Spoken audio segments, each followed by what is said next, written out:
mambo, ni Yesu wake anatamka. Anapotuambia tufanye kitu hiki na hiki, ni Yesu wake anatuambia.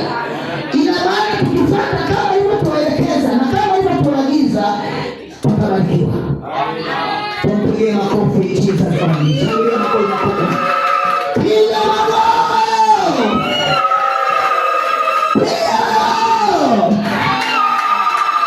Kuamka kwako leo ni maombi ya mzee wa Yesu.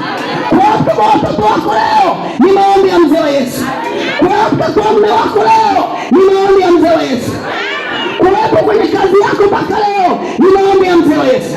Kwa nini tusifikii sauti ya Yesu? Waumini wa Bukoba, tubadilike. Na popote mnaponisikia na kunitazama, tubadilike. Huo ujumbe wa leo Yesu ameona. Waumini si waaminifu kwenye upande wa utoaji sadaka.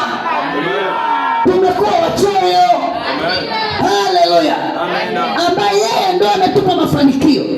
Tena tumekuwa wachoyo kumtolea sadaka. Atakayetupa tena mafanikio ni nani? Atakayetupa baraka ni nani? Hebu jisomee mwenyewe. Jisomee. Hapana, bado jisomee. Jisomee mwenyewe. Mmebaki na aibu hapo. Mmekaa masikio kama njapoli.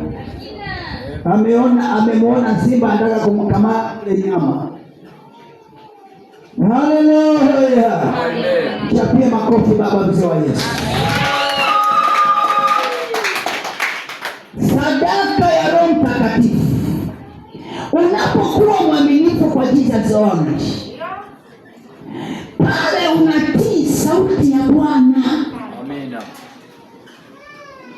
Yesu ameona Pentekoste watu wanaitendea haki. Amen.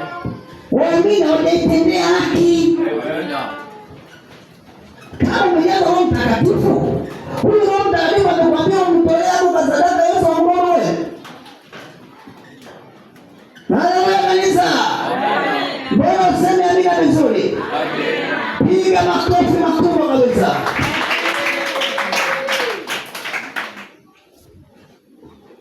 Suzana